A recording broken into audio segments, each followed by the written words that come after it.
previous modules, we discussed how people from two cultures speaking two languages, they construct their joint or shared or hybrid identity. We said there are two ways on the basis of national identities, but national identities maintain difference, and the main role that is played to maintain this differences of the stereotypes. The second method is that we compare ourselves, the couples I mean, on the basis of non-national identities, and from non-national identities we discussed most frequent non-national identities. On the basis of them, the couples feel they are more similar than different from each other. So we discussed two strategies to show this similarity. This module will tell you the third strategy that we can adopt to show similarity and to maintain partnership. Globalization, what is this? First of all, it is an ideology that supports communication, networking across the countries. Okay, so countries are far away from each other if we see them geographically.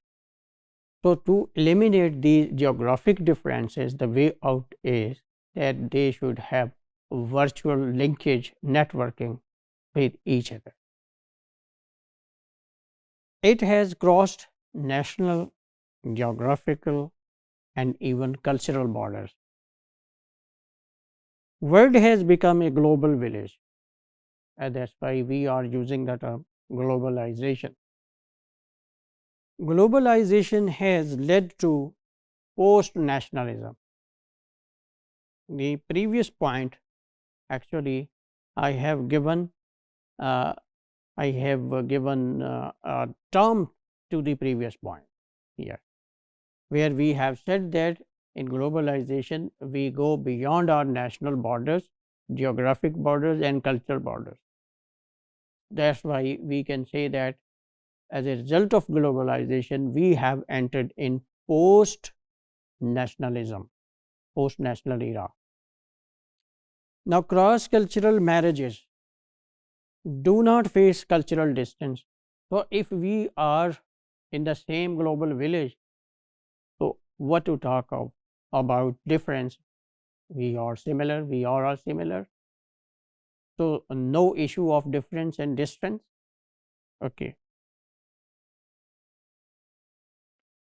The post-national identity is called, because of this closeness and similarity, we call it cosmopolitan, international, multicultural identity.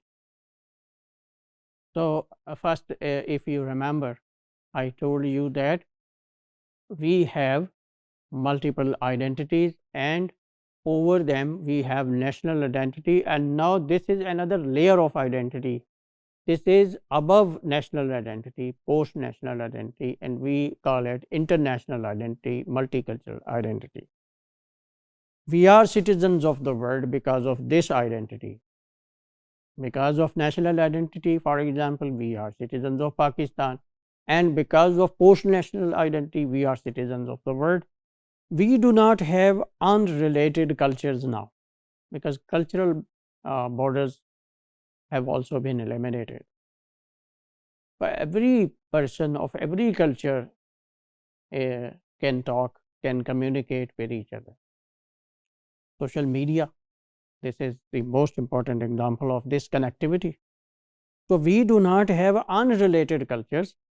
We belong to a family of related cultures. This is the concept of culture now. For example, this dialogue will explain this point. Virginia and Jochen, these are two persons, couples, cross-cultural couples. We actually live a very international partnership, I think. Yeah, yes. But for example, we have about 200 addresses worldwide where we keep contact with them. I was talking about social media connectivity. So 200 addresses we have worldwide, and all these people are in our contact. Virginia, and we have contact with other people that are not don't have German and English as their main language. Their languages are different, but also have it as their second or third language. These languages may be their second or third languages. Joke. Yeah. Yes. Because that's the language which combines all educated people in the world. Virginia. The English language, you mean? Joking. Yeah. English language connects all people. If even people speak different languages, there is one language that can connect people of all languages, and that is English language. So this is how the whole world is connected. Cultures, no barrier; language, no barrier. Right? And the dialogue continues. Jokel. Yeah. Yes. There is pause. Jokel continues his talk. I have no problem with feelings of other. I don't know from my side with cultures and languages. I spent times from hours to many years. Yeah, right. In about exactly 114 countries, he visited and worked in these different countries. 114 countries. So I'm multicultural. I belong to all countries. I am not confined to one country. So this is what we are calling international identity. We conclude after this discussion and dialogue that national identities of couples, cross-cultural couples, promote difference in marriage. As I said, it is difficult to cross national identities. Positive or negative, such stereotypes are hurtful. The stereotypes which don't let us cross these national barriers, they may be positive, they may be negative, and in either case they are hurtful. They damage relations. Non-national and post-national identities, on the other hand, they promote similarity, similarity even in marriages. But similarity built through discourse. You have noted that this similarity is being shown in talks, in dialogues. Whether this similarity really exists or not, still we haven't considered this question. That's why the last point is added, that similarity, though that is constructed through discourse, cannot eliminate difference. It is in talk, they are similar in talk.